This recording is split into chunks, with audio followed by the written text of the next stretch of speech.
आज हमारे लिए बड़ा सौभाग्य का दिन है। हमारे प्रिय नेता, हमारे भिवानी के बहुत सारे हमारे डॉक्टर अजय सिंह चौटाला जी हमारे बीच में आए हैं। मैं आप सब की तरफ से यहाँ पहुँचने में उनका हृदय गहराई से अभिनंदन करता हूँ, स्वागत करता हूँ। साथियों, आज की मीटिंग का जो एजेंडा है, आने वाली 9 तारीख को पार्टी का 5वां जन्मदिन मनाया जा रहा है। क्योंकि हम मेजबान हैं, ये हमारे भिवानी जिले में मनाया जा रहा है, तो हम सबकी जिम्मेवारी बनती है कि भाई इसमें ज्यादा से ज्यादा अगर भीड़ जाएंगे और एक बहुत बड़ी रैली होगी तो पार्टी का भी ग्राफ बढ़ेगा, आपका भी मान सम्मान बढ़ेगा और आने वाला जो भविष्य होगा वो आपका होगा। क्योंकि लोकतंत्र में भाई वोट की शराई गिनती हो गए। आज वोट तो 2 साल पहले पड़े, शराई गिनती तो 9 तारीख को दिखाओगे तो ही रैली कामयाब होगी। तो मैं आप डॉक्टर साहब को आश्वासन दिलाता हूँ आप सबकी तरफ से कि डॉक्टर साहब अब तक जो मेरे पास आ रहा है वो 8,500 आदमियों का टोटल बैठे हैं भिवानी खेड़ा पे। इसको हमें 10,000 तक पहुँचाने का कोशिश करेंगे, 10 से 12,000। तो अगर सभी हल्के जोर लगाओगे तो मेरे ख्याल जो आप ना हो उससे बड़ी रैली हो जाएगी। तो अगर आप और भी हमारे ऊपर कोई बड़ी जिम्मेवारी देना चाहें तो उसको भी हम निभाएंगे। तो जो भिवानी में हमारी रैली होगी, हमारी संख्या भिवानी खेड़ा की सबसे ज्यादा होगी। मैं पुनः तमाम साथियों से यही निवेदन और गुजारिश करूंगा कि जिस प्रकार का उत्साह आप में बना हुआ है वो उत्साह हम अन्य लोगों में भी पैदा करें। आप और हम सब जो यहाँ पे मीटिंग में उपस्थित है तो सक्रिय कार्यकर्ता है ही। आप और हम तो जाने वाले लोग हैं।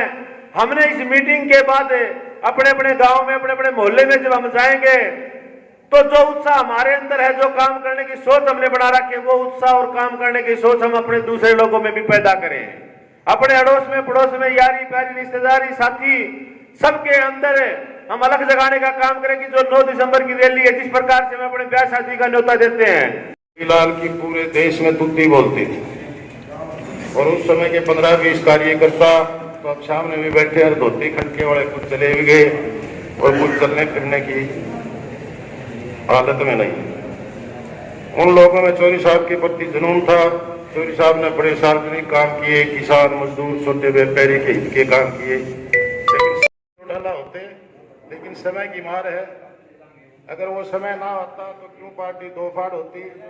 आज से 10 साल पहले लीला सुन ले भाई बर्बाद, आज से 10 साल पहले डॉक्टर साहब हरियाणा के सीएम होते और अगर डॉक्टर साहब सीएम होते तो पीछे किस स्पीड से काम हुए उस स्पीड से हमारे काम भी होते। कुनीन की गोली बहुत कड़वी हुए भाई, खांदी भी बहुत चीज उठ पावर खाए पाँच से भी शरीर में बांस आई जाए उसकी, और गर्मी भी बहुत करा है, लेकिन मलेरिया तो ठीक करा है। ठीक है, समय की परिस्थिति थी, वह हमने बीजेपी के साथ गठबंधन करना पड़ा। उसके कई कारण थे, पीछे तो मैं अपने समय की हालत बता दी। लेकिन इस तरह का स्टेप आया कि हमारे 10 आए, उनके 40 आए, और वो बात कहने की भी नहीं। आप सब समझते हो, अगर नहीं करते तो क्या होता। कुलदीप बिश्नोई में क्या हुआ था, मान ली 3 साल आपके काम को नहीं हुए और ये भी मान लो अगली 2 साल भी को नहीं हुए। इच्छा तो सारी घर में भी पूरी नहीं होती अपनी, फिर के घर छोड़ दे। हाँ, खेत जिसा मन कर की बो, हाँ उसा खेत हर साल देते है, फिर अगली साल कौन बोला के उसने। तो यो मन सोरा सा करके एक तो यो गीत छोड़ दो, मान लो काम को नहीं हुआ। कोई आपने संजीव वर्गा न्यू भी कह देगा कि अगले 2 साल में तो धर्राट ठा देंगे। हालांकि काम डॉक्टर साहब के पास आप जाते हो, सारे जाते हो, इसका डॉक्टर साहब काम बताते ही फोन नहीं करते। व्यवस्था इस सरकार की इस तरह की अपने अपने को नहीं। बीजेपी वाले गैर ने 5 साल रो लिए, वो रो की छिक लिए, उनने रोना तो बंद कर दिया और वापस शुरू कर रखे। संजीव मर बताया था, बोला भाई रैली खातर चढ़ा भी जाऊं, पहले 1 घंटे तो उड़ाना सुनना पड़ा, मात्र ने तो देंगे क्योंकि मन ने तो देते छिक लिए 3 साल होते। तो देखो इस गीत ने बंद करो एक बार। ठीक है, सब ने पता है कि इस तरह के हालात है, इस तरह की स्थिति है, बढ़ जाती हैं कई बार। कल ना हालात सुधरे भी गए। अगर आप सारे लोग मजबूती से डटे रहोगे, मैं जैसे पहले कह रहा था, वो पुराने आज भी बैठे हैं 10-15 कार्यकर्ता जो चोरी देवीलाल के साथ कंधे से कंधा मिला के चलते थे, वो आज तक बैठे हैं। उस टाइम काम नहीं हुए, 10 साल बाद आके डॉक्टर साहब ने उनके सबके काम करे। किसी जगह छोरा अफसर लगाया, किसी जगह मास्टर लगाया, किसी जगह पुलिस में लगाया। आज एक नौकरी घर में होते घर की दशा और दिशा सारी बदल जाती है। तो एक बार इस बात में छोटो, बार बार यो गीत ना बनाओ और काम ना करो। मैं यो भी आश्वासन कौन दूं कि अगले 2 साल में हो जाएंगे। और ये जो रैली है ना, ये रैली आपके लिए, आपकी पार्टी के लिए एक भविष्य तय करेगी, क्योंकि बहुत जल्दी फिर आगे लोकसभा चुनाव की आड़ शुरू हो जाएगी। और भाई साहब ने हमारे ही भरोसे, नहीं तो करनाल वाले अड़े खड़े थे, पानीपत वाले अड़े खड़े थे जी, हमारे तो रैली तक वाले खड़े थे। राजवीर तालू जी, भाई कपूर सिंह जी,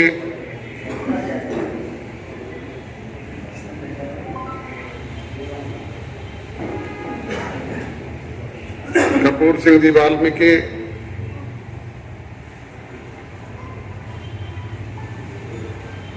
सम्मानित मंच, गुड्डी लांग्यांग जी, मेरे समक्ष बैठे वाणीखेड़ा विधानसभा क्षेत्र के गांव-गांव से आए पार्टी के समर्पित वरिष्ठ, सक्रिय, कर्मठ और निष्ठावान साथियों, सम्मानित बुजुर्गों, हम उम्र नौजवान दोस्तों, कृषि प्रधान भारतवर्ष के उज्जवल भविष्याजीज बच्चों, आज आपके समक्ष आने का मकसद आने वाली 9 तारीख को पार्टी के 5वें स्थापना दिवस की जो रैली आपके अपने जिला में मनाई जा रही है, उसी के सिलसिले में आपको न्योता और निमंत्रण देने के लिए आपके मध्य हाजिर हुआ हूं।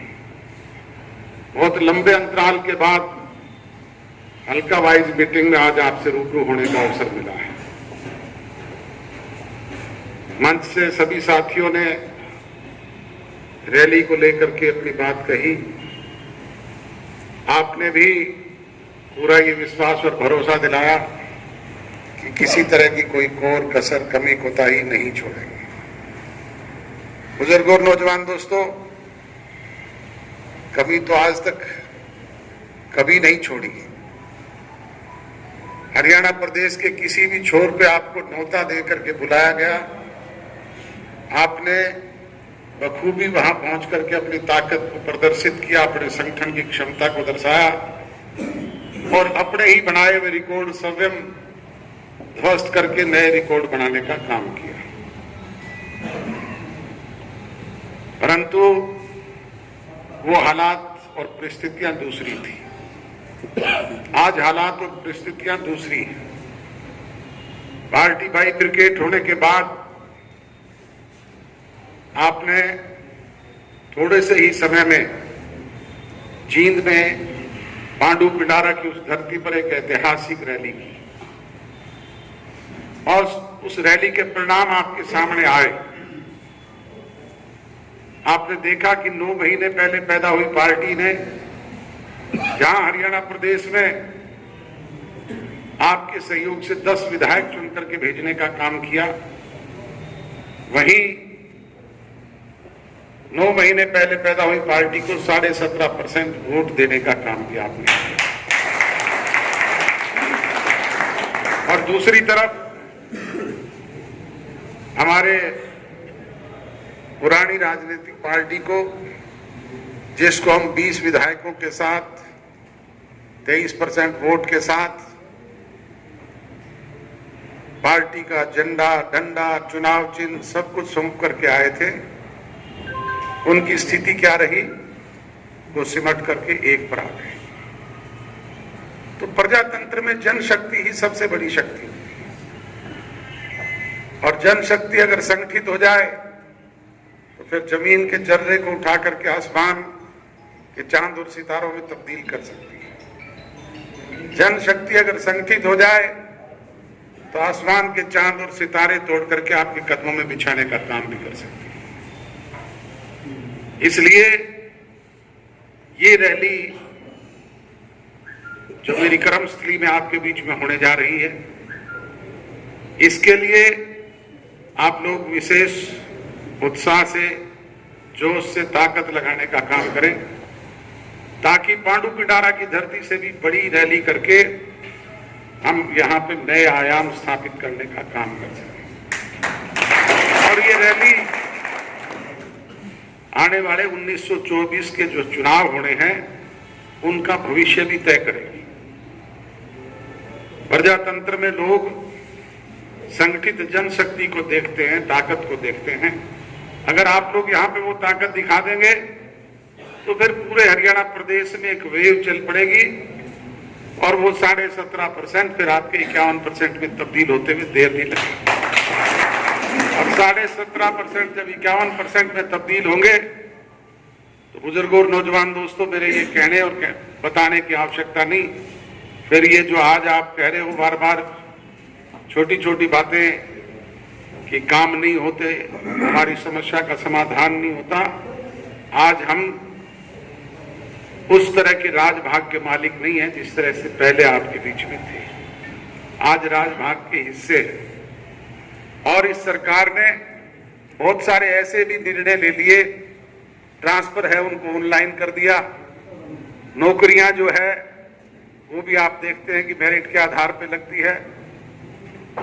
कार्यकर्ताओं के काम तो यही होते हैं कि नौकरी मिले, ट्रांसफर हो, थाने तहसील के काम हो, दूसरी छोटी मोटी समस्याओं का समाधान हो, परंतु उसमें अनेक तरह की पाबंदियां इन्होंने खुद ही लगा दी, जिसकी वजह से ये दिक्कतें आ रही हैं। और ये इनके तो होते ही नहीं है, जितने होते हैं वो हमारे फिर भी होते हैं। हम पुराने अधिकारियों से, कर्मचारियों से किसी तरीके से दबाव बना करके करवाते तो हैं। आप चंडीगढ़ में मुख्यमंत्री के आवास पर जाकर के देख लें, वहां 10 आदमी भी आपको दिखाई नहीं देते। और दूसरी तरफ दुष्यंत का ही निवास है, वहां पर हजारों लोग रोजाना जाते हैं। तो जाते तभी हैं जब वहां कुछ होता है, ना होने वाले के कौन जाएगा। तो इसलिए हम सब संगठित होकर के इस अपनी ताकत को प्रदर्शित करके 9 तारीख को इस रैली को ऐतिहासिक बनाने का काम करना है। यही निवेदन और विनती करने के लिए हाजिर हुआ हूं। बुजुर्गों और नौजवान दोस्तों, जब 51% की ताकत के साथ आप सत्ता में होंगे तो फिर मेरे कहने की आवश्यकता नहीं होगी, काम स्वयं आपके दरवाजे पर आकर होंगे। जिस तरीके से पहले हुए उससे भी सवाए करने का काम करेंगे। यही विश्वास और भरोसा दिलाते हुए आप सबका आभार व्यक्त करता हूं। आपने अपने काम के कीमती समय में से समय निकाल करके इस कार्यकर्ता मीटिंग में हिस्सा लिया। आप सबका बहुत बहुत धन्यवाद। जय हिंद।